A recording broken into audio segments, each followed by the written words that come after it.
Break બાદ સ્વાગત છે આપનું। વડાપ્રધાન નરેન્દ્ર મોદી જ્યારે ગુજરાતની ધરતી પર વધુ એકવાર આવી ચૂક્યા છે। સુરતની જે કહી શકાય કે રંગત બદલાઈ ગઈ છે। અહીં મહાસવારી જોવા મળી રહી છે વડાપ્રધાન નરેન્દ્ર મોદીના આગમન પછી।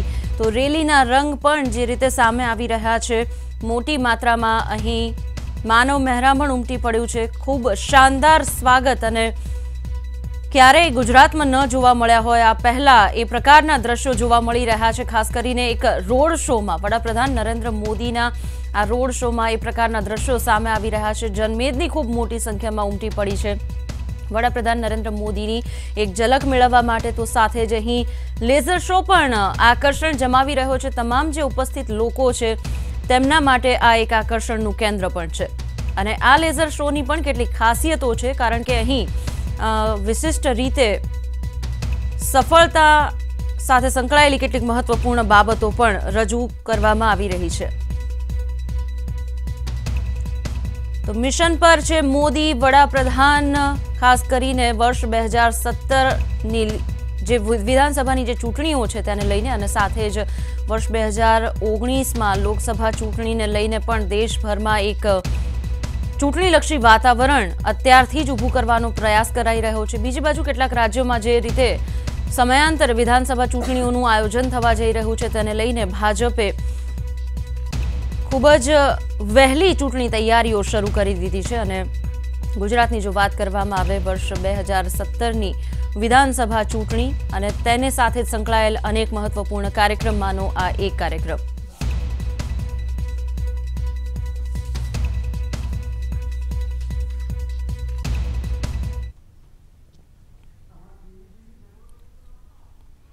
તો વડાપ્રધાન નરેન્દ્ર મોદીની આ વખતની ગુજરાત મુલાકાત ખાસું આકર્ષણ ઊભું કરી રહી છે, ત્યારે આ જ અંગે આપણે વાતચીત કરીશું। આપણી સાથે જોડાયા છે સ્ટુડિયોમાં રજનીકાંતભાઈ દેસાઈ, રાજકીય વિશ્લેષક છે તેઓ। સ્વાગત છે આપનું રજનીકાંતભાઈ। તો સાથે જ ઉપસ્થિત છે મહેશભાઈ કસવાલા, ભાજપના નેતા છે, સ્વાગત છે આપનું પણ। અને સાથે જ ઉપસ્થિત છે ઝાકિયાબેન સોમણ, સોશિયલ વર્કર છે તેઓ। અને ખાસ કરીને મુસ્લિમોની જો વાત કરવામાં આવે, મુસ્લિમ મહિલાઓ માટે 3 તલાકનો જે વિવાદ ચાલી રહ્યો છે તેની સાથે સંકળાયેલા અનેક મુદ્દાઓ પર આપણે તેમની સાથે વાતચીત કરીશું। ઝાકિયાબેન આપનું પણ સ્વાગત છે। સૌથી પહેલા રજનીકાંતભાઈ આપને પૂછવા માંગીશ કે વડાપ્રધાન નરેન્દ્ર મોદીની આ વખતની ગુજરાત મુલાકાત ઘણી જ અલગ દેખાઈ રહી છે, ઘણું મહત્વ પણ છે વર્ષ 2017ની વિધાનસભાની ચૂંટણીને લઈને, આપ શું કહેશો? નરેન્દ્રભાઈની આજની સુરતની જે મુલાકાત છે એ ખૂબ જ મહત્વની છે। એટલા માટે મહત્વની છે કે સુરતમાં વડાપ્રધાન થયા પછી પ્રથમ વખતે જઈ રહ્યા છે અને સુરત એવું શહેર છે જેણે અગાઉ પણ એક વડાપ્રધાન આપ્યા છે ભારતને, અને તે મોરારજીભાઈ દેસાઈ। એટલે એમ કહી શકાય કે ગુજરાતમાંથી જે 2 વડાપ્રધાન બન્યા એમાં પ્રથમ મોરારજીભાઈ દેસાઈ અને બીજા એમ કહી શકાય કે નરેન્દ્રભાઈ મોદી। આ બંનેની તુલના અત્યારે આપણે ન કરી શકીએ, એટલા માટે કે વિષય નથી। ખાસ કરીને એમ કહી શકાય કે આવનારી વિધાનસભાની ચૂંટણીને ધ્યાનમાં રાખીને નરેન્દ્રભાઈ અને અમિતભાઈ જે એક સુંદર વ્યૂહરચના એમના પક્ષની દ્રષ્ટિએ જે તૈયાર કરી રહ્યા છે અને એને ધ્યાનમાં રાખીને આજની નરેન્દ્રભાઈની મુલાકાત ખૂબ જ મહત્વની છે। બીજી રીતે આપણે વિચારીએ તો છેલ્લા 2 વર્ષ દરમિયાન જે આંદોલનો ગુજરાતમાં થયા અને ખાસ કરીને દક્ષિણ ગુજરાત અને મધ્ય ગુજરાતમાં ભાજપે આવનારી ચૂંટણીમાં જે મહત્વનો જે ભાગ ભજવવાનો છે અને વધુમાં વધુ બેઠકો જે પ્રાપ્ત કરવાની છે, કારણ કે સૌરાષ્ટ્ર અને ઉત્તર ગુજરાતમાં એને જે નુકસાન થવાની શક્યતા છે એ અહીં ભરપાઈ કરવાનું છે। એ દ્રષ્ટિએ પણ દક્ષિણ ગુજરાતની ખાસ કરીને સુરતની મુલાકાત, આ 2 દિવસની એમની મુલાકાત ખૂબ જ મહત્વની છે।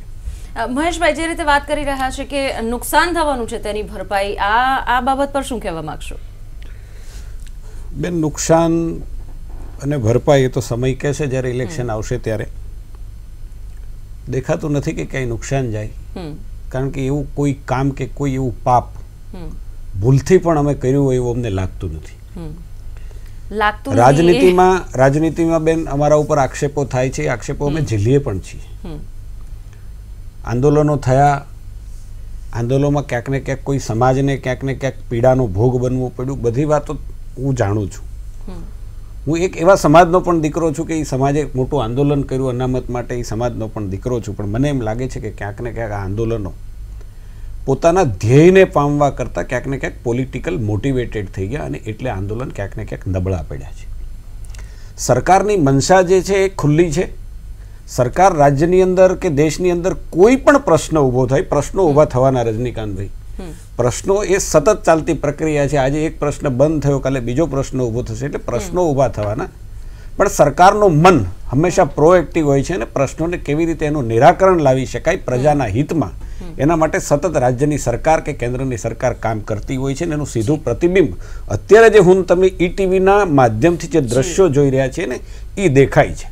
ચૂંટણીને તો હજી વાર છે, હજી કઈ ચૂંટણીનું બ્યુગલ નથી ફૂંકાયું, પણ એક આદર્શ નેતા તરીકે એક એવી રાજ્યની શાસન વ્યવસ્થા જેમણે પ્રસ્થાપિત કરી છે, વિકાસનો એક નવો માર્ગ કંડાર્યો છે, આંતરરાષ્ટ્રીય સ્તર પર દેશનો અવાજ બુલંદ કર્યો છે, એવો એક રાજનેતા જ્યારે પોતાના ઘરે આવે અને 15 વર્ષ રાજ કર્યા પછી, શાસનમાં રહ્યા પછી આવા પ્રકારનો જનસેલાબ એમને સલામ કરે, એમને પ્રેમ કરે ને મને એમ લાગે છે કે ભારતીય જનતા પાર્ટી માટેના આનાથી મોટા વિશ્વાસનું કોઈ પ્રતીક ન હોઈ શકે, આનાથી મોટી કોઈ સાબિતી ન હોઈ શકે.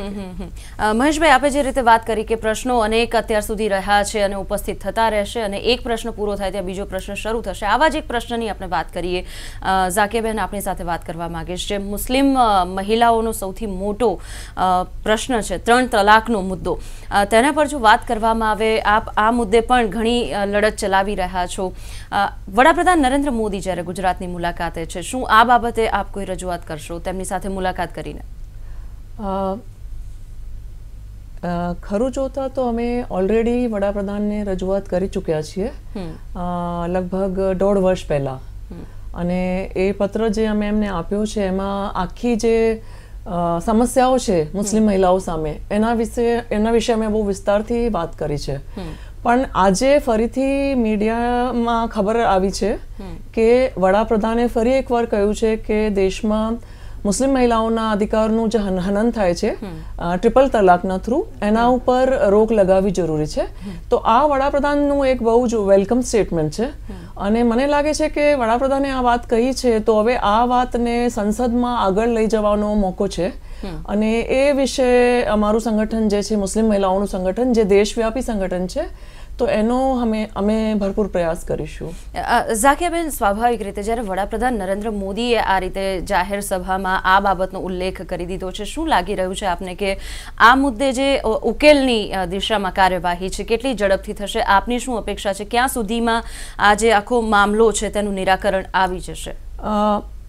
ઝડપની જેટલી વાત કરું એટલી ઓછી છે, કારણ કે ઇસ્લામ ધર્મને આવે હવે 1400 વર્ષ થઈ ગયા અને ભારત દેશને આઝાદી મળે બી 70 વર્ષ થઈ ગયા.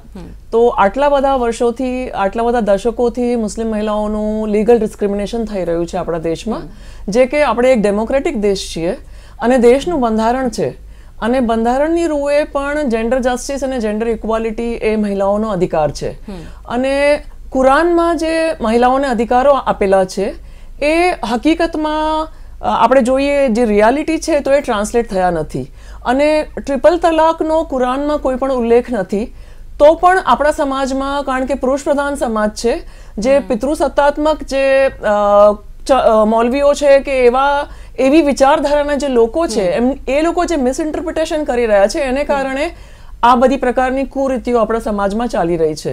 તો હવે મને એવી પૂરેપૂરી આશા છે, કારણ કે અમારી જે પેટિશન છે સુપ્રીમ કોર્ટમાં પેન્ડિંગ છે, તો સુપ્રીમ કોર્ટ હવે મેના મહિનામાં એના ઉપર હિયરિંગ ચાલુ કરવાની છે. તો એક્સપેક્ટેશન એવું જ છે કે 2017ની વર્ષમાં જ સમસ્યાનો ઉકેલ આવશે અને સુપ્રીમ કોર્ટ અમે જે પ્રેયર મૂકી છે કે ટ્રિપલ તલાક અને નિકાહ હલાલા અને પોલીગેમી એ ત્રણેય ઉપર નિષેધ મૂકવામાં આવે, તો એવી પૂરેપૂરી આશા છે કે સુપ્રીમ કોર્ટ એ કામ કરશે. પણ એના પછી ભારતની પાર્લામેન્ટે પણ એક કામ કરવું પડશે અને એ છે કે એક એવો કાયદો બનાવવો પડશે જે કાયદામાં બધા ધર્મના લોકો જેવી રીતે છે એવી રીતે મુસ્લિમ ધર્મના લોકો પણ એ કાયદામાં આવે અને એના કારણે જે મુસ્લિમ મહિલાઓના અધિકારોનું, સમાન અધિકારોનું જે હનન થઈ રહ્યું છે એના ઉપર એટલે એક રીતે રોક મૂકવામાં આવે. ચોક્કસથી આપે ન માત્ર ટ્રિપલ તલાકનો મુદ્દો છે પરંતુ અન્ય જે જટિલ મુદ્દાઓ છે જે ખાસ કરીને મુસ્લિમ મહિલાઓની સુરક્ષા સાથે પણ સંકળાયેલા છે તેને લઈને પણ અવાજ ઉઠાવ્યો છે. ત્યારે શું લાગી રહ્યું છે કે ત્રીજો મુદ્દો જે આપે વાત કરી તેના પર સુપ્રીમ કોર્ટમાં શું નિર્ણયની અપેક્ષા રાખો છો આપ? એકચ્યુઅલી ઘણી બધી મુસ્લિમ મહિલાઓની પેટિશન્સ આજની તારીખમાં સુપ્રીમ કોર્ટની સામે છે. તો દરેક પેટિશનમાં એટલે બહુ જ વિસ્તૃત રીતે હાઇલાઇટ કરવામાં આવ્યું છે કે મહિલાએ કેવા પ્રકારની એની પીડા છે, એને કેટલા દુઃખ ઉપાડવા પડ્યા છે, કેવી રીતે રાતોરાત એ ઘરથી બેઘર થઈ જાય છે, એને કોઈ સપોર્ટ મળતો નથી, એને કોઈ મેન્ટેનન્સ મળતું નથી, મહિલા ક્યાં જાય, મહિલા એના પોતાના છોકરાઓને કેવી રીતે મોટા કરે, એમને કેવી રીતે સ્કૂલ મોકલે, એમને ખવડાવે શું અને પોતે જીવે કઈ રીતે. તો એક રીતે જે આપણા દેશના બંધારણની રૂએ જે સમાન નાગરિકતાની વાત છે, પછી એ સ્ત્રી હોય કે પુરુષ હોય, કોઈની સાથે ડિસ્ક્રિમિનેશન થઈ નહીં શકે. અને જેન્ડર જસ્ટિસ અને જેન્ડર ઇક્વાલિટીનો જે આર્ટિકલ 13, 14 અને 15 ની જે વાત છે, એની રૂએ જોઈએ તો સુપ્રીમ કોર્ટને મને પૂરેપૂરી આશા છે કે સુપ્રીમ કોર્ટ મહિલાઓની મદદ કરશે અને જે આ પ્રકારની જે કુરીતિઓ છે એને બંધ કરવાનું કદમ ઉઠાવશે. ચોક્કસ. તેમાં જો ખાસ કરીને વાત કરવામાં આવે તો વડાપ્રધાને કરેલી પહેલ પણ ખૂબ જ મહત્વપૂર્ણ ભાગ ભજવે તેવી આશા રાખવામાં આવી રહી છે, કારણ કે વડાપ્રધાન જ્યારે આ પ્રકારનું ઇનિશિયેટિવ લેવા જઈ રહ્યા છે ત્યારે સંસદમાં પણ આ મુદ્દે ખાસ કરીને જે આપે કાર્યવાહીની વાત કરી તેના સંદર્ભમાં શું લાગે છે આપને, આપની અપેક્ષા શું છે હાલની સરકાર પાસે? એક તો સુપ્રીમ કોર્ટે ભારત સરકારનો રિસ્પોન્સ માંગેલો, તો ભારત સરકારે જે એફિડેવિટ દાખલ કરી એ એફિડેવિટ બિલકુલ એટલે કરેક્ટ અપ્રોપ્રિએટ છે અને એ એફિડેવિટના કારણે અમારી જે પેટિશન્સ છે અમારી બધી મહિલાઓની એને વેગ મળશે. બીજી વાત, જેમ આપણા દેશમાં હિન્દુ મેરેજ એક્ટ છે જે દેશની પાર્લામેન્ટે 1955માં બનાવ્યો, પછી હિન્દુ સક્સેશન એક્ટ છે જે આપણી પાર્લામેન્ટે 56માં બનાવ્યો, ટોટલ આપણે જોઈએ તો હિન્દુ કોડ બિલ જેને આપણે રફલી કહીએ છીએ એમાં લગભગ 7 કે 8 એવા કાનૂન છે જે આપણા દેશની પાર્લામેન્ટે બનાવ્યા. સાથે સાથ જે ક્રિશ્ચિયન મેરેજ અને ડિવોર્સ એક્ટ છે એ એક્ટ તો બહુ જૂનો છે, એટલે કાયદો તો બહુ જૂનો છે, પણ આપણી પાર્લામેન્ટે સતત એમાં સુધાર કર્યા છે, એમાં રિફોર્મ કર્યું છે અને જે લેટેસ્ટ રિફોર્મ છે એ 2010ની સાલમાં થયું. તો આપણને બધાને ખબર છે કે થોડાક વર્ષો પહેલા જે ક્રિશ્ચિયન સ્ત્રીઓ છે એમને ડિવોર્સનો અધિકાર નહોતો, પણ આ જે આપણી પાર્લામેન્ટે 2010માં જે લોમાં જે સુધાર કર્યો એની કારણે આજની તારીખમાં ક્રિશ્ચિયન મહિલાને બી ડિવોર્સનો અધિકાર મળ્યો છે. એવી રીતે આપણા દેશમાં પારસી મેરેજ અને ડિવોર્સ એક્ટ પણ છે, જેના કારણે પારસી મહિલાઓ છે એમના મેરેજમાં, એમના ડિવોર્સમાં, એમના પ્રોપર્ટી રાઇટ્સમાં દરેક રીતે એમને કાનૂની પ્રોટેક્શન કે લીગલ પ્રોટેક્શન મળેલું છે. હવે મુસ્લિમ કમ્યુનિટી આપણા દેશમાં એકમાત્ર એવી કમ્યુનિટી છે જેના ઉપર આજની તારીખમાં બી 1937નો અંગ્રેજોનો બનાવેલો શરિયા એપ્લિકેશન એક્ટ લાગુ છે. હવે એ એક્ટ એકદમ ઇનકમ્પ્લીટ એક્ટ છે, એ એક્ટમાં કોઈ દમ નથી. દમ નથી એટલા માટે કારણ કે મુસ્લિમ મહિલાઓને જે સમસ્યાઓનો સામનો કરવો પડતો હોય છે પોતાની જિંદગીમાં, જેમ કે ટ્રિપલ તલાક, જેમ કે નિકાહ હલાલા, જેમ કે પોલિગામી, જેમ કે છોકરાઓની પોતાના બાળકોની કસ્ટડી અને ગાર્ડિયનશિપ, જેમ કે પ્રોપર્ટીમાં શેર, મેરેજની એજ શું હોવી જોઈએ, આ બધી બાબતો વિશે એ એક્ટ જે છે 1937 એક્ટ એ બિલકુલ ખામોશ છે. તો અને એક તો કાનૂનન એટલે કાયદાકીય રીતે જોગવાઈ નથી, અને બીજું કારણ કે મુસ્લિમ સમાજ ઉપર જે કટ્ટરપંથી અને પિતૃસત્તાક જે માનસિકતા ધરાવે છે એવા થોડા ધર્મગુરુઓની એક રીતે પકડ છે, અને એમાં સૌથી પહેલું નામ હું લઉં તો મુસ્લિમ પર્સનલ લો બોર્ડ છે. તો એ લોકોના મિસઇન્ટરપ્રિટેશન્સ અને ડિસ્ટોર્શન્સ એ કાયદો કરીને એને ખપાવી દેવામાં આવે છે. એટલે જ્યારે એક મહિલાનું ટ્રિપલ તલાક થાય છે એને ઊભા એને એક યુનિલેટરલ રીતે એટલે એક તરફા રીતે જ્યારે હસબન્ડ એનો તલાક આપી દે છે, એને ઊભા કાઢી મૂકે છે, તો જે કાઝી હોય છે એ પર્સનલ લો બોર્ડ સાથે એફિલિએટેડ છે, એટલે એ કહે છે કે આ તલાક બિલકુલ બરાબર છે, વેલિડ છે. જ્યારે કે કુરાનમાં ટ્રિપલ તલાકનો કોઈ ઉલ્લેખ નથી.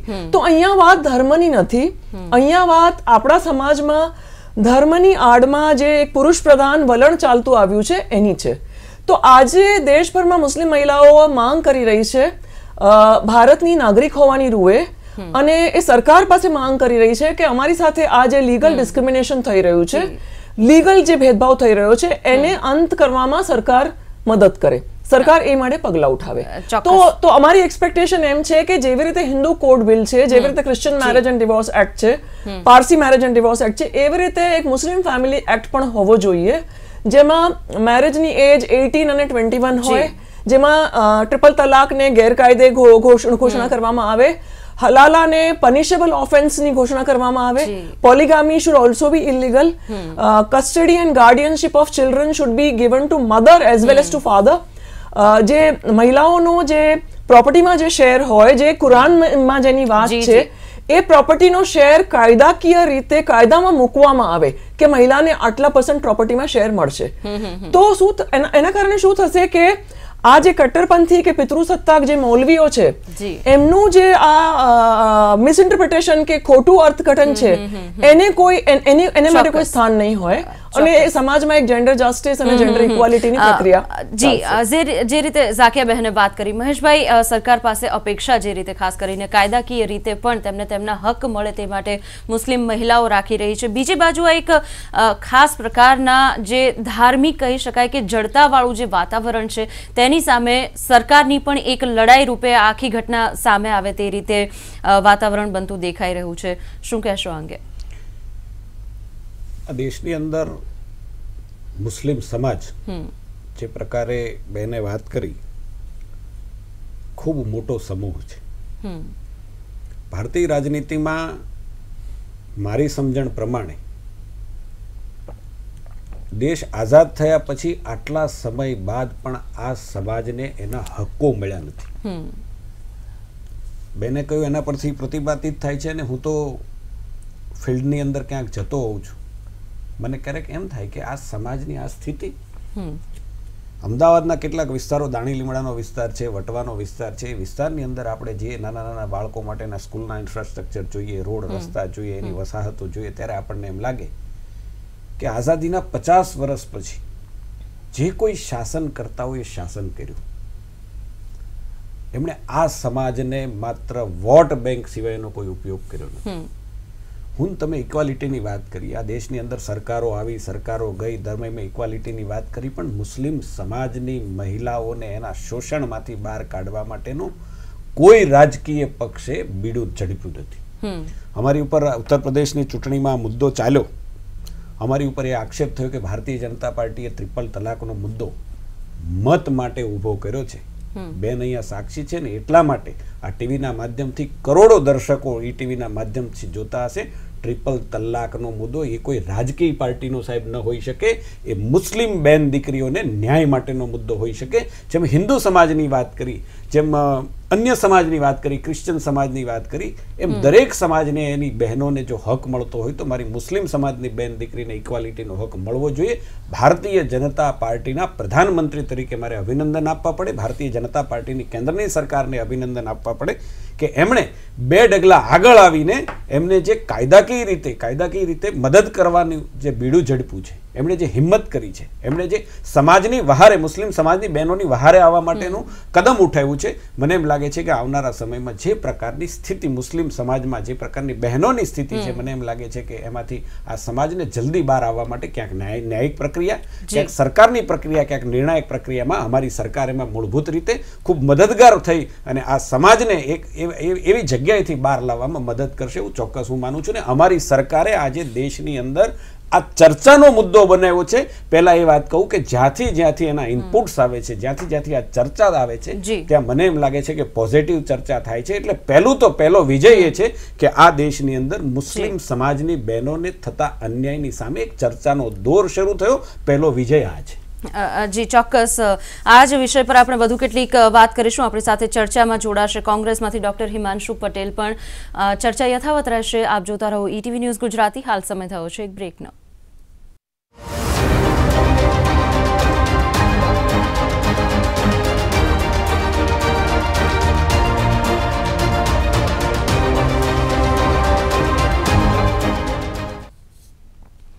બ્રેક બાદ સ્વાગત છે આપનું. મિશન પર મોદી, વડાપ્રધાન નરેન્દ્ર મોદી સુરત પહોંચી ચૂક્યા છે અને સુરતમાં જ્યારે તેમનો રોડ શો ચાલી રહ્યો છે, સુરતમાં કહી શકાય કે એક અનોખું જ વાતાવરણ જોવા મળી રહ્યું છે. દરમિયાન આપણે વાત કરી રહ્યા છીએ તમામ સમાજના લોકો છે તેમની આ કેન્દ્ર સરકાર પાસેની વિવિધ અપેક્ષાઓની, અને હાલ જે સૌથી વધારે ચર્ચાસ્પદ રહ્યો છે મુદ્દો ટ્રિપલ તલાકનો, તેના પર આપણે બ્રેક પર જતા પહેલા વાત કરી રહ્યા હતા. જે રીતે મહેશભાઈએ કહ્યું કે સરકાર પૂરી રીતે તત્પર છે મુસ્લિમ મહિલાઓને સાથ સહકાર આપવા માટે અને તેમના હકની કાયદાકીય રીતે જે લડાઈ છે તેને લડવા માટે આ સરકાર મક્કમ છે. આપણી સાથે આ જ બાબતે વાતચીત કરવા માટે જોડાઈ ગયા છે કોંગ્રેસમાંથી ડોક્ટર હિમાંશુભાઈ પટેલ. હિમાંશુભાઈ, સ્વાગત છે આપનું. આપની પાસે પણ જે મત છે આ બાબતે તે જાણીશું, પરંતુ સૌથી પહેલા રજનીકાંતભાઈ, આજે અગાઉ ચર્ચા થઈ તેના પર કંઈ કહેવા માંગે છે? રજનીકાંતભાઈ, ઘણા મુસ્લિમ દેશોમાં પણ આ અંગેનો કાયદો છે અને મુસ્લિમ બહેનોને એનાથી ઘણી રાહતો ત્યાં મળેલી છે.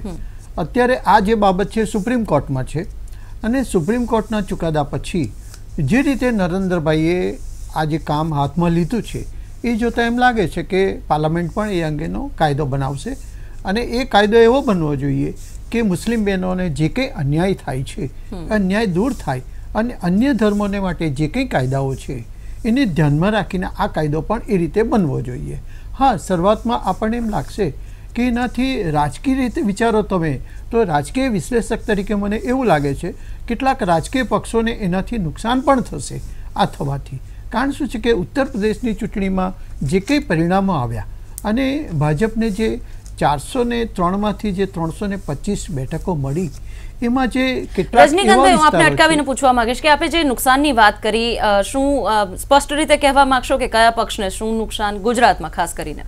ગુજરાતમાં તો અત્યાર સુધી તો જે ચૂંટણીના પરિણામો આવ્યા છે એ પરિણામોમાં અત્યાર સુધી જે મુસ્લિમ વોટ બેંક તરીકે જેનો ઉપયોગ કરવામાં આવ્યો છે આજ સુધી એ મુસ્લિમ વોટ બેંકની દ્રષ્ટિએ જોઈએ તો ભાજપને પર્સન્ટેજની દ્રષ્ટિએ ઓછા મતો મળ્યા છે. પરંતુ ખાસ કરીને એ દ્રષ્ટિએ વિચારી કે ઉત્તર પ્રદેશની દ્રષ્ટિએ વિચાર્યો તો 403માંથી 325 બેઠકો જે મળી ભાજપને એની પાછળનું એક કારણ હું એ પણ જોઈ રહ્યો છું કે ઘણા મુસ્લિમ વિસ્તારોમાં ભાજપના ઉમેદવારો જે ભૂતકાળમાં ક્યારેય નહોતા જીત્યા એ જીત્યા છે આ વખતે. અને એમાં ખાસ કરીને મુસ્લિમ બહેનોએ જેને આની અસર થયેલી છે, તલાકને કારણે જે કંઈ અસરો થયેલી છે, જે કંઈ એમણે સહન કરેલું પડે છે, એમણે પણ એને ખાસ કરીને મતદાનમાં મહત્વનો ભાગ ભજવેલો છે અને એ રીતે ભાજપને પણ આડકત રીતે ઘણો લાભ મળેલો છે. જી ચોક્કસ. રજનીકાંતભાઈ, આ જ મુદ્દાથી હવે આગળ વધીને વધુ એકવાર વાત કરીશું. સુરતમાં હાલ જે વાતાવરણ છે, ડોક્ટર હિમાંશુ, જે રીતે ભાજપ તરફી માહોલ બનાવવા માટે અત્યારથી જ પ્રયત્ન કરવામાં આવી રહ્યા છે, આ જે આખો ભાજપનો પ્રયત્ન છે તેના પર શું કહેવા માંગશો આપ?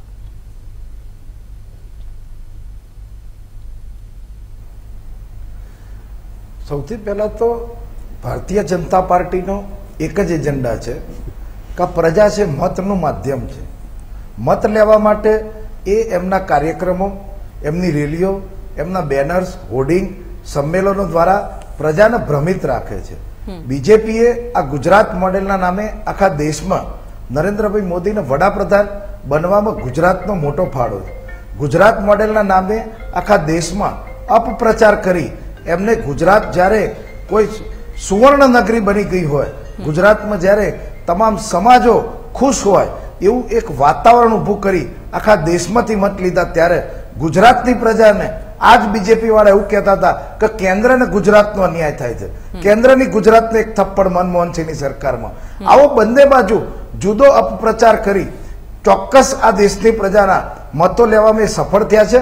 આજે એ એક પણ આશાન અપેક્ષા ગુજરાતની કે દેશની જનતાની સંતોષી નથી, ત્યારે ટ્રિપલ તલાકની વાત એ આજે નામદાર કોર્ટમાં પેન્ડિંગ હોવા છતાં આ મુદ્દે વારંવાર ઉછાળી મત લેવા માટે જે બેબાકડી પડી છે પાર્ટીને, એના મહેશભાઈ કસવાલાને મારે પૂછવું છે કે તમે ગુજરાત મોડેલમાં આ ગુજરાતની જનતામાં તમે ખેડૂતોને લાઠીચાર્જ કર્યો, એ શું તમારું રોલ મોડેલ છે? તમે પાટીદાર યુવાનોને 14 યુવાનોને ગોળીઓ મારી, બેન દીકરીઓને ઘરમાં જઈને મારી, એ શું તમારું રોલ મોડેલ છે? દર બીજા દિવસે દલિતના દીકરાઓ અને દલિત સમાજ ઉપર જે અત્યાચાર થાય છે, એ શું તમારું રોલ મોડેલ છે? ગુજરાતની અંદર જે ઠાકોર સમાજના દીકરાઓ દારૂબંધી માટે નીકળ્યા છે, 25 વર્ષથી તમારું શાસન છે, અત્યારે તમે જાગ્યા છો, એ તમારું રોલ મોડેલ છે? ગૌમાંસ માટે 25 વર્ષથી ગુજરાતની તમારું શાસન હતું, તમે કેમ ગૌમાંસ માટે આ ચૂંટણી આવી એટલે તમારા જ હુક્કાબાર બંધ કર્યા, તમારો જ ગૌમાંસનો ધંધો તમે બંધ કર્યો, તમે જે શિક્ષણના માફિયા ઊભા કર્યા, જે લાખોની ફી વાલીઓની ડોનેશન ફીના માધ્યમથી લીધી, એ ફી માફીનો કાયદો આ ચૂંટણીમાં ગુજરાતની પ્રજાએ તમને તાલુકા જિલ્લા પંચાયતના કોર્પોરેશનમાં જે મત આપ્યા છે એની જી. ટકાવારી ઉપરથી જી, તમે હિમાંશુભાઈ. ચોક્કસ નક્કી કરી શકો છો કે ગુજરાતની પ્રજા તમારી સાથે નથી. ત્યારે આજે આ 9 મહિના જેવો ચૂંટણીનો પીરિયડ છે. જી જી ત્યારે હિમાંશુભાઈ, તમે આપના મુદ્દા પર જાહેરાતો કરી. મહેશભાઈ વધારે ને સવાલ પૂછવા માંગીશ. મહેશભાઈ, દારૂબંધી, ગૌમાંસ પર પ્રતિબંધનો મામલો, સાથે જ પાટીદાર અનામત આંદોલન, શિક્ષણનું જે વ્યાપારીકરણ, અનેક મુદ્દાઓ પર કોંગ્રેસે નિશાન સાધી દીધું છે, ત્યારે શું કહેવા માંગશો? ગુજરાતની પ્રજા તમારા અભિમાન તમને પરિણામ આપશે. કોંગ્રેસને નિશાન સાધવા સિવાય બીજું કશું જ નથી. એમની પાસે બીજું કોઈ કામ પણ નથી. સવાલ એમણે 4-5 મુદ્દાઓ કીધા અને મને એમ લાગે છે કે હિમાંશુભાઈ, અરે ભાઈ, તમારા મત સિવાય કામ નથી. તમે શું કર્યું કોના પ્રજાને? પાટીદાર આંદોલન હોય, દલિત આંદોલન હોય, ભારતીય જનતા પાર્ટીએ અરે અત્યારે આપો ને ફરી, તમે ગુજરાતની જનતાને શું કર્યું? ખેડૂતોને કેમ લાઠીઓ મારી? પાટીદારને કેમ જીએમડીસી ગ્રાઉન્ડ પર લાઠીઓ મારી? સવાલ એ છે હાર્દિક કે પટેલને કેમ તમે હિમાંશુભાઈ તડી પાર માત્ર કરીને જિલ્લા જેલમાં? પંચાયત અને આતંકવાદી તાલુકા છે, ગુનેગાર પંચાયતના છે. ઇલેક્શનને જ ઇલેક્શન ગણે છે. એની પછી જે ઇલેક્શનો થયા, નગરપાલિકાનો ઇલેક્શન થયા, 10,000 કરતા વધારે એ ગ્રામ મતદાર પંચાયતોના નથી. ઇલેક્શન તાલુકા થયા. જિલ્લા પંચાયતના અને મતદારો હિમાંશુભાઈ, નથી. મહેશભાઈ જવાબ આપી દે, ત્યારબાદ આપ આપના મુદ્દા રજૂ કરશો. 3 દિવસ પહેલા પણ મતની ટકાવારી લગભગ પણ 1828 ગ્રામ પંચાયતોના ઇલેક્શન થયા. એમને ઇલેક્શન, કોંગ્રેસના લોકો એમને ઇલેક્શન ગણતી નથી. ભારતીય જનતા પાર્ટીએ 3 દિવસ પહેલા આખા દેશની અંદર વિવિધ 10 વિધાનસભાઓના ઇલેક્શન થયા. ભારતીય જનતા પાર્ટીની મૂળ 3 બેઠક હતી, એમાંથી પ્લસ થઈને 2 બેઠકો વધારે જીતી. એમને એ ઇલેક્શન ગણતા નથી. સુરતની અંદર જે જનસેલાબ, આજે દેશના પ્રધાનમંત્રીને, હું એને ભારતીય જનતા પાર્ટી તરીકે નથી જોતો, પણ દેશના પ્રધાનમંત્રી, મૂળ ગુજરાતી પ્રધાનમંત્રી આજે સુરતની અંદર આવ્યા છે ને ત્યાં જે જનસેલાબ સ્વયંભૂ રીતે ઊભો થયો છે, ત્યાં કેવા પ્રકારની વ્યવસ્થાઓ લોકોએ સ્વયંભૂ કરી છે, કેવા કેવા થીમ કર્યા છે, રાજ્યની અને કેન્દ્રની સરકારની કામની ક્યાંક પ્રદર્શનીઓ બનાવી છે. મને એમ લાગે છે કે કોંગ્રેસ બિલકુલ અંધ થઈ ગઈ છે. એમને એ કશું જ દેખાતું નથી. આ ટીવીના માધ્યમથી, ટીવીના માધ્યમથી ગુજરાત નહીં પણ દેશના કરોડો લોકોને આ જનસેલાબ, આ પ્રધાનમંત્રી ભારતીય જનતા પાર્ટીની લોકપ્રિયતા દેખાય છે. હિમાંશુભાઈ એવું કહેતા હતા કે કેન્દ્રની અંદર સત્તા આવ્યા પછી તમે શું કર્યું? હિમાંશુભાઈ, 1 સપ્તાહ થાય. જો હું કહેવા જાઉં ને તો 1 સપ્તાહ થાય. તમારા અન્યાયો માટે એક બીજો સપ્તાહ થાય. આ દેશની અંદર બેન એક જ વાત, કે ખાલી એક જ ઉદાહરણ આપી દો, વધારે નહીં કહું. તમે 15 વર્ષ નરેન્દ્રભાઈ શાસનમાં આવ્યા, ત્યારથી તમે નર્મદાની ફાઇલોને અભરાઈ ઉપર ચડાવી દઈ હતી. તમારા સૈફુદ્દીન સોજ જે મંત્રી હતા, એમની સામે ગુજરાતની અંદર ચૂંટાયેલા એક મુખ્યમંત્રીએ જીએમડીસી ગ્રાઉન્ડની અંદર ઉપવાસ ઉપર ઉતરવું પડે, છતાંય તમે આજે ગુજરાતની અંદર નર્મદાની વાતો કરતા શરમાતા નથી. હિન્દુસ્તાનની અંદર ગુજરાતના મુખ્યમંત્રી પ્રધાનમંત્રી બન્યા, ચોથે દિવસે નર્મદાને મંજૂરી આપી. ફાઇલો તમે ક્યાં ખાનામાં મૂકી હતી ને એનું સરનામું જે તમારે ગુજરાતની પ્રજાને આપવું પડશે. ગુજરાતની પ્રજાને મહેરબાની કરીને ગેરમાર્ગે દોરવાનું હિમાંશુભાઈ બંધ કરવું જોઈએ. કોંગ્રેસના લોકોએ મહેશભાઈ, આ જ વિષય પર આપણે ચર્ચાને આગળ વધારીશું. હાલ આ વિશેષ રજૂઆતમાં સમય થયો છે બ્રેકનો. દર્શકોને વિનંતી કરું છું.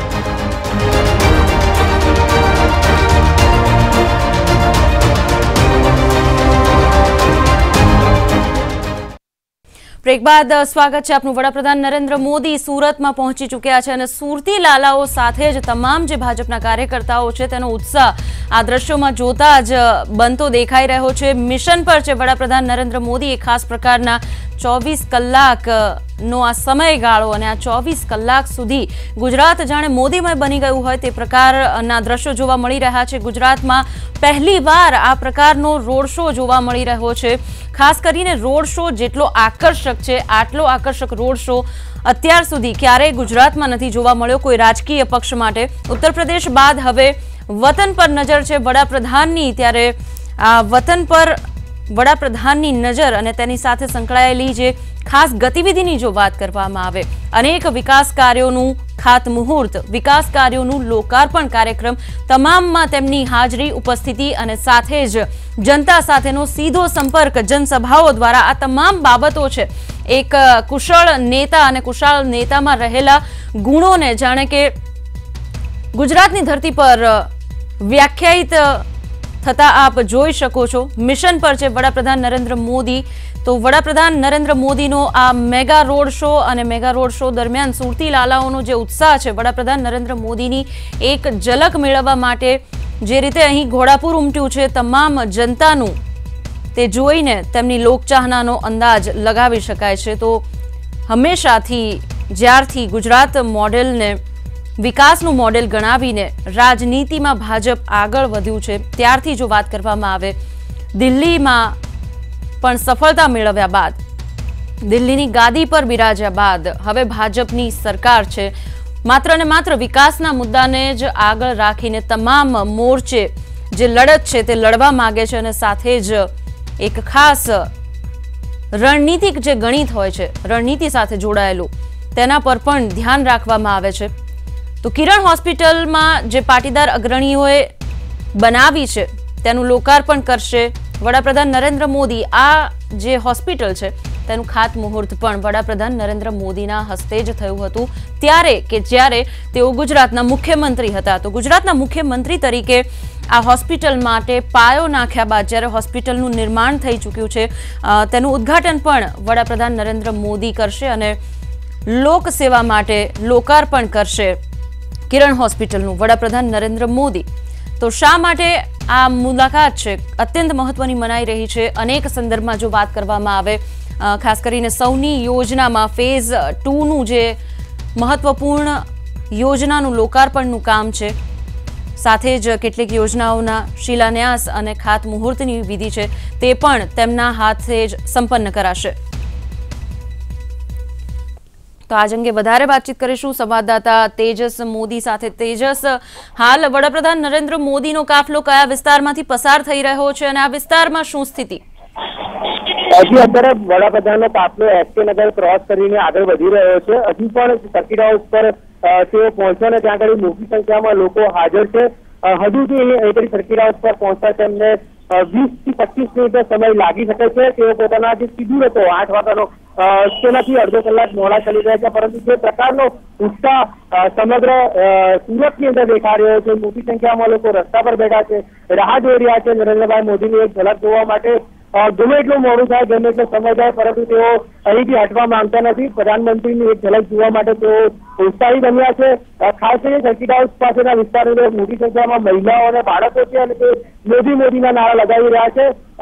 અહીં પહોંચ્યા બાદ સર્કિટ હાઉસમાં તેઓ આરામ કરશે અને ત્યારબાદ ભારતીય જનતા પાર્ટીના જે નેતાઓ છે જેની સાથે મળવાનો તેમને મુલાકાતનો સમય ફિક્સ થયો છે તેની સાથે તેઓ મુલાકાત કરશે અને ત્યારબાદ તેઓ ભોજન લઈ અને રાત્રિનો આરામ કરશે. જી, વાત કરવામાં આવે હાલમાં જે સુરતી લોકોના ઉત્સાહની જો વાત કરવામાં આવે, ન માત્ર ભાજપી કાર્યકર્તાઓ પણ સુરતવાસીઓમાં પણ ઘણો ઉત્સાહ જોવા મળી રહ્યો છે.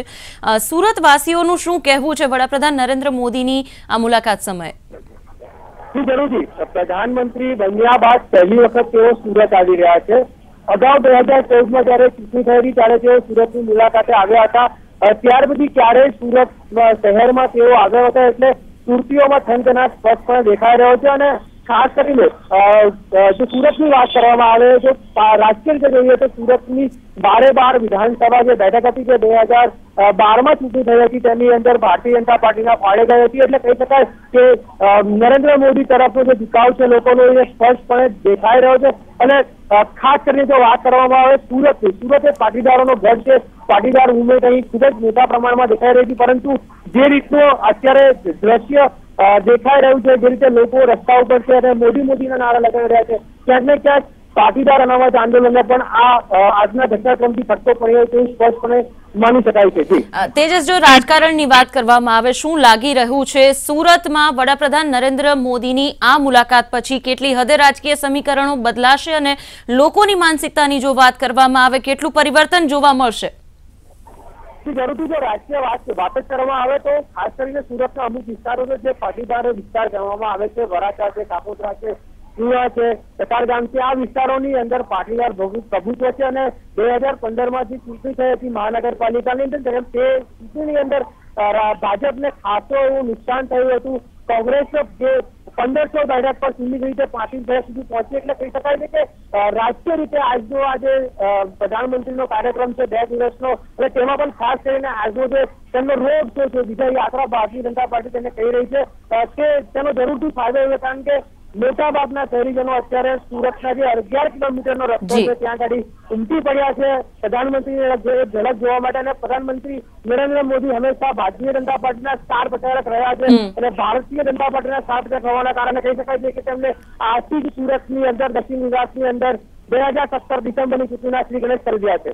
જી તેજસ, જો વાત કરવામાં આવે ન માત્ર સુરત પરંતુ આખા દક્ષિણ ગુજરાતમાં રાજકીય સમીકરણો બદલાતા જોવા મળે તો નવાઈ નહીં. હાલ જે દ્રશ્યો જોવા મળી રહ્યા છે ટીવી સ્ક્રીન પર તેની વાત કરવામાં આવે, આ રોડ શો દરમિયાન જે આકર્ષણોની વાત કરવામાં આવે, કયા કયા એવા પોઈન્ટ છે કે જ્યાં મહત્વપૂર્ણ આકર્ષણો ઉભા કરવામાં આવ્યા છે? પ્રધાનમંત્રી નરેન્દ્ર મોદીની જેટલી પણ યોજનાઓ છે, ચાહે ડિજિટલ મનીની યોજના હોય, ડિજિટલ ઇન્ડિયાની યોજના હોય, skill development, make in India, સ્વચ્છ ભારત, તમામ યોજનાઓની તમામ થીમ પર અલગ અલગ સર્કલ બનાવવામાં આવ્યો છે, થીમ બનાવવામાં આવી છે. ખાસ કરીને સ્વચ્છ ભારતની વાત જો કરવામાં આવે તો સુદર્શન પટનાયક જે જાણીતા રેતી પર ચિત્રો બનાવતા હોય છે, જે સ્ટેન્ડ આર્ટિસ્ટ છે, તેઓ ખાસ અહીં આવ્યા છે. સ્વચ્છ ભારતના સંદર્ભમાં તેમને ખૂબ જ સરસ પેઇન્ટિંગ બનાવી છે.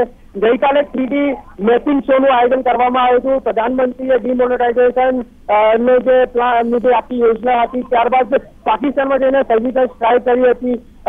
ડિજિટલ મનીની વાત છે, ડિજિટલ ઇન્ડિયાની વાત છે, સ્કિલ ઇન્ડિયાની વાત છે, બુલેટ ટ્રેન જે સુરત થઈને પસાર થવાની છે, તો એ તમામ બાબતોની ઉપર તેમને ખૂબ જ કહી શકાય કે આયોજન કર્યું હતું અને તેનો સીધો લાભ જરૂરથી આવનારા દિવસોમાં મળશે. અને ખાસ કરીને તમે જે વાત કરી રાજકીય, તો સુરત એ માત્ર સુરત નહીં પરંતુ સૌરાષ્ટ્રને પણ સીધું અસર કરે છે, કારણ કે સુરત સાથે સૌરાષ્ટ્રનું કનેક્શન જોડાયેલું છે. સૌરાષ્ટ્રના મોટા ભાગના લોકો સુરતમાં ડાયમંડ ઇન્ડસ્ટ્રી સાથે જોડાયેલા છે, એટલે કહી શકાય કે સુરતમાં જે કંઈ થાય છે તેની સીધી અસર એ સૌરાષ્ટ્રમાં થતી હોય છે અને સૌરાષ્ટ્રની અંદર નિર્ણય લેવાતા હોય છે. એટલે ક્યાંક ને ક્યાંક જે માહોલ છે, જે પ્રકારની સ્થિતિનું નિર્માણ થયું છે, આપ જોઈ શકો છો અત્યારે મોટી સંખ્યામાં જે બાઇકર સ્ટ્રીમ છે તેઓ શોધી છે, બધી મહિલાઓ છે. આ મહિલાઓ પોતાના વાહનો સાથે નીકળી છે, બાઇકર સ્ટ્રીમ છે. એટલે જે પ્રકારનો માહોલ સુરતમાં બન્યો છે, સુરતની અંદર અદભુત માહોલ સર્જાયો છે. 2 દિવસ પ્રધાનમંત્રી અહીં આગળ છે. સીધી રીતે તો શક્તિ પ્રદર્શન નહીં કહેવાય, પરંતુ જે પ્રધાનમંત્રીની તાકાત છે, જે પ્રધાનમંત્રીનો કહી શકાય છે કરિશ્મા છે, તે સ્પષ્ટપણે સુરતની અંદર દક્ષિણ ગુજરાતમાં દેખાઈ રહ્યો છે. જી આભાર તેજસ, માહિતી આપવા બદલ. તો સુરતમાં આપ જે હાલ દ્રશ્યો છે તે જોઈ શકો છો, કેમેરાના બંને દ્રશ્યો. પહેલા દ્રશ્યમાં આપ જોઈ શકો છો કે કેટલી જનમેદની અને સાથે જ સુરક્ષાનો કડક બંદોબસ્ત.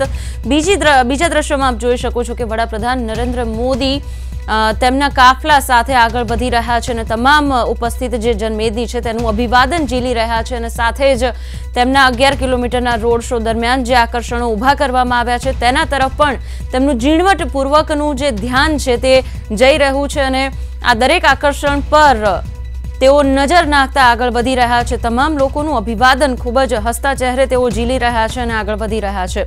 તો એક ખાસ મિશન પર હોય વડાપ્રધાન નરેન્દ્ર મોદી તે પ્રકારના સંકેત અને સાથે જ અનેકવિધ વિકાસ કાર્યોનું લોકાર્પણ અને ખાતમુહૂર્તના કાર્યક્રમો જેમાં તેમની ઉપસ્થિતિ મહત્વપૂર્ણ બની રહેશે. તો જનસભા જે ખાસ કરીને આયોજિત કરાવવાની છે તેમાં પણ જનમેદની સાથે સીધો સંપર્ક અને જનમેદનીને સરકારની વાત છે તે પહોંચાડવા માટેના વડાપ્રધાનના પ્રયત્ન ઘણા જ અગત્યના સાબિત થશે.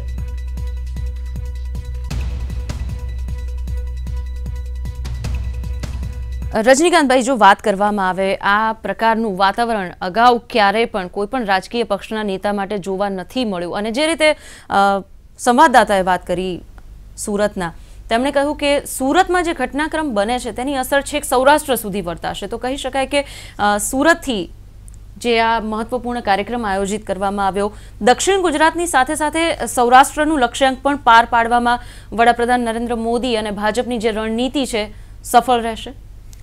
હા, કેટલેક અંશે એ સફળ રહેશે એટલા માટે કે દક્ષિણ ગુજરાતમાં સૌરાષ્ટ્રના ઘણા લોકો રહે છે અને એટલું જ નહીં, સૌરાષ્ટ્રની ઉત્તર ગુજરાતમાં પણ અમુક અંશે એની અસર રહેશે, કારણ કે એ લોકો ધંધા અર્થે સૌરાષ્ટ્રના અને ઉત્તર ગુજરાતના લોકો સુરત અને સુરતના આસપાસના વિસ્તારમાં એમ કહી શકાય કે દક્ષિણ ગુજરાતમાં આવીને વસેલા છે અને ખાસ કરીને ડાયમંડ ઇન્ડસ્ટ્રી અને અન્ય ઇન્ડસ્ટ્રીમાં પણ એ લોકો મહત્વનું યોગદાન આપી રહ્યા છે.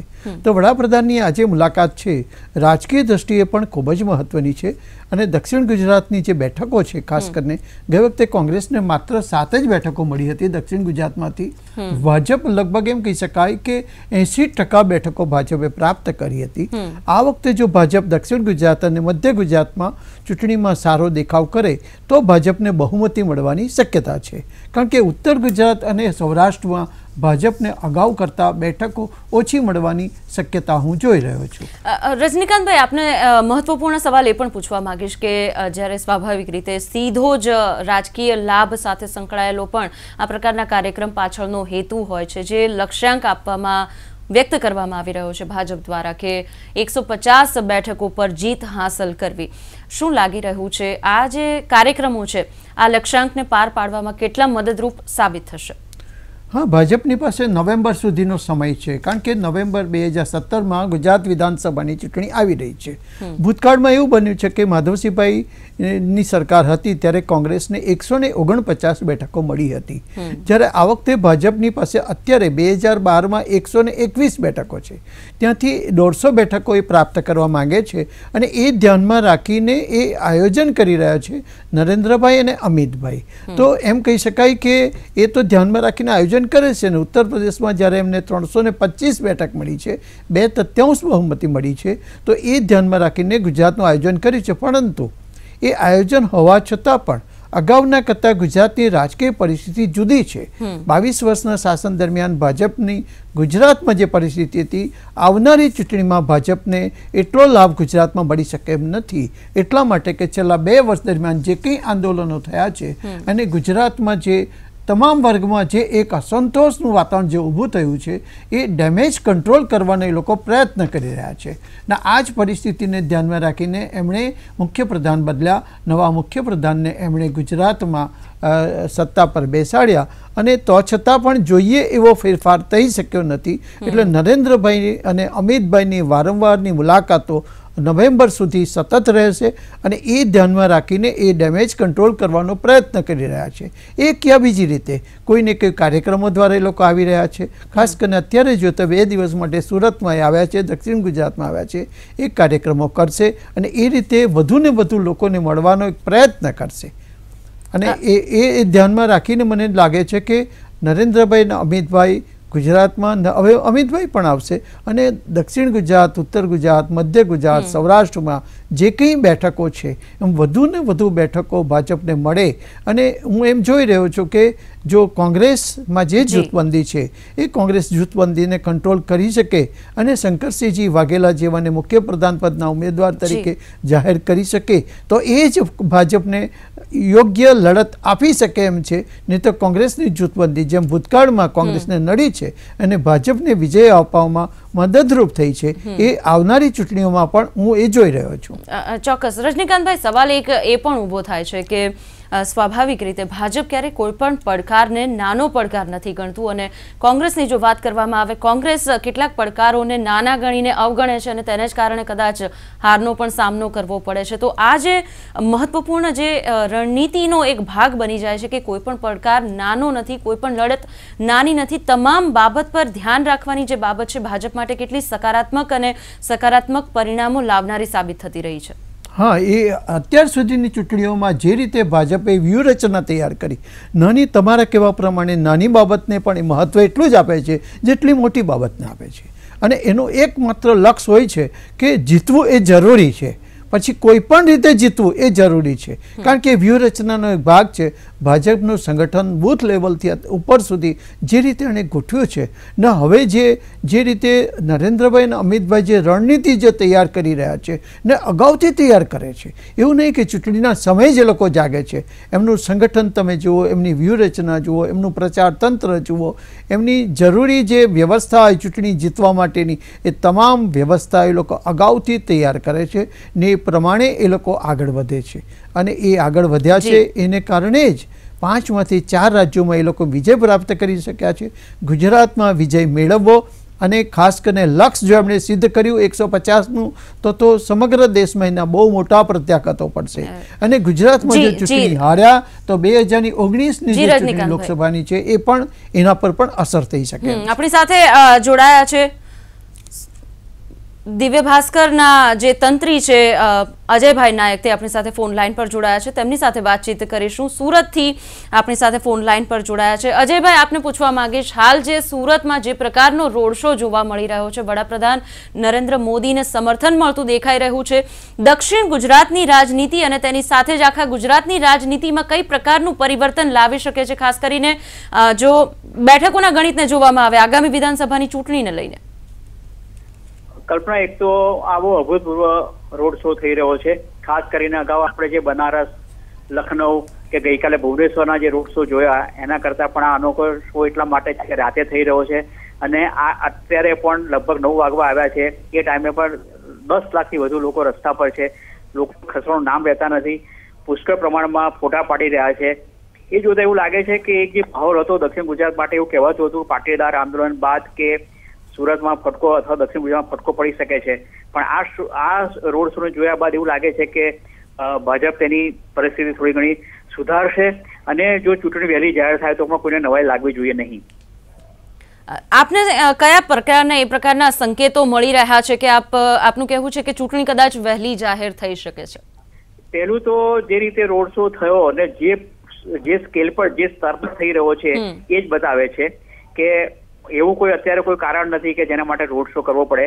એ ઉપરાંત માત્ર જે 2 કાર્યક્રમો આવતીકાલે સુરતમાં થવાના છે, પાટીદારોની હોસ્પિટલ અને તાપી જિલ્લામાં સુમોલ ડેરીના પ્લાન્ટનું ઉદઘાટન છે, એ બંને કાર્યક્રમો એવા છે કે જેને આમ જોવા જઈએ તો કોઈ લેવા દેવા નથી, છતાં પણ એને આજે જે મોદીએ આખો રોડ શો યોજ્યો ને જે માહોલ બનાવ્યો છે આખા સુરત શહેરમાં દિવાળી જેવો અથવા તો જાણે કે કોઈ ઉજવણી કરતા એ પ્રકારનો માહોલ છે, લોકો પણ એમાં જે સ્વયંભૂ જોડાઈ ગયા છે, એને કારણે એવું લાગી રહ્યું છે કે ચૂંટણીનો ધીમે ધીમે એક પ્રકારે માહોલ બનાવવામાં આવી રહ્યો છે.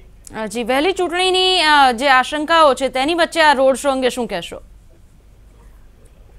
ભલે અમિત શાહ રાષ્ટ્રીય પ્રમુખે ના પાડી હોય કે ચૂંટણી યોગ્ય સમયે જ યોજાશે, પરંતુ જે પ્રકારની ગતિવિધિ થઈ રહી છે રાજકીય સ્તરે રાજ્યમાં, એ જોતા એવું કહી શકાય કે વહેલી ચૂંટણી યોજાઈ શકે છે. એ ઉપરાંત સુરત એમના માટે બહુ મહત્વનું છે, દક્ષિણ ગુજરાત બહુ મહત્વનું છે, એટલે આ મોદીના રોડ શોની સમગ્ર દક્ષિણ ગુજરાત પર અસર થવાની છે.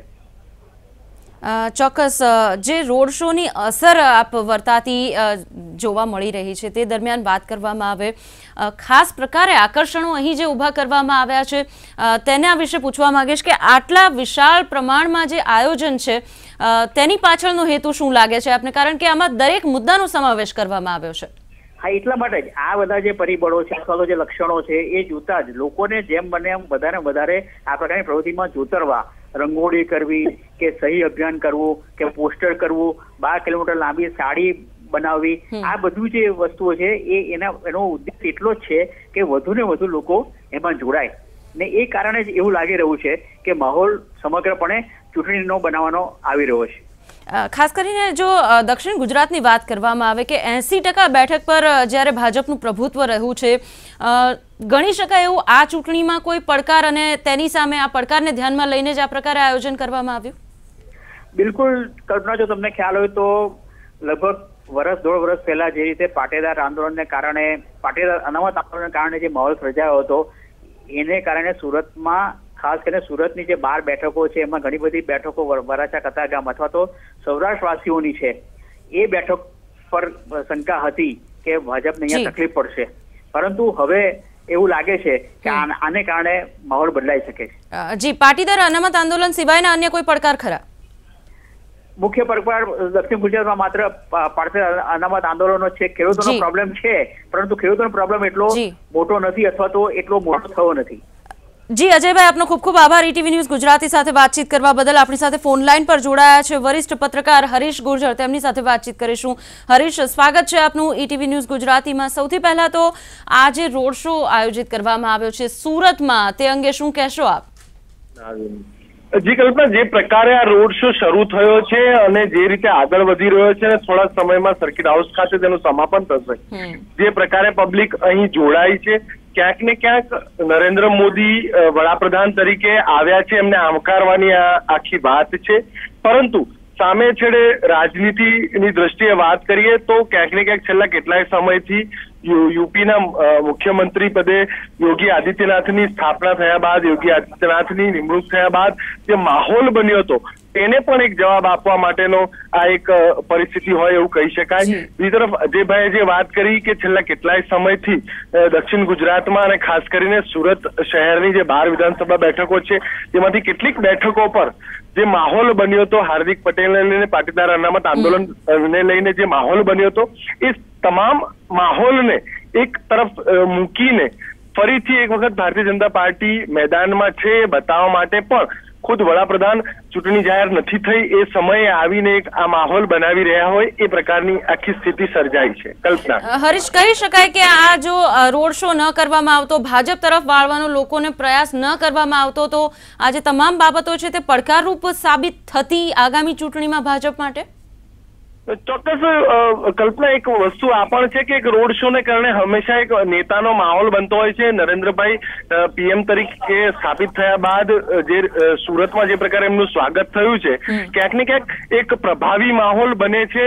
વડાપ્રધાન તરીકેનું એમનું મહત્વ છે અને એમની જે લોક લાગણી છે એને પ્રસ્થાપિત કરવાની, એને ફરીથી રિકોલ કરવાની વાત છે. તો બીજી તરફ કિરણ હોસ્પિટલનું ઉદ્ઘાટન છે, જે ખાસ કરીને પાટીદાર વિસ્તારમાં આવેલી પાટીદાર લોકો દ્વારા બનેલી આખી વાત છે.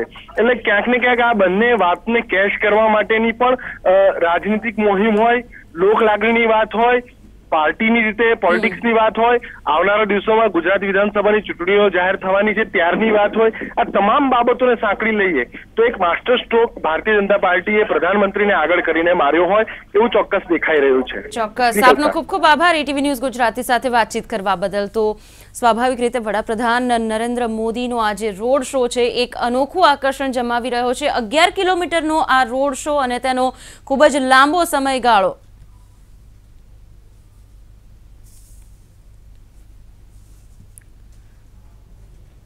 તો તમામનો આભાર જેઓ આ ચર્ચામાં જોડાયા હતા. મહેશભાઈ, હિમાંશુભાઈ, રજનીકાંતભાઈ, ઝાકિયા બહેન અને સાથે જ જે રીતે પત્રકાર મિત્રો આપણી સાથે સુરતથી જોડાયા હતા તેમનો પણ આભાર.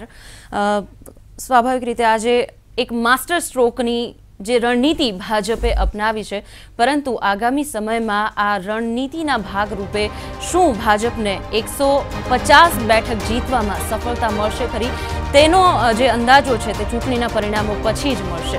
વિશેષ રજૂઆતમાં અત્યારે બસ આટલું જ. રજા આપશો.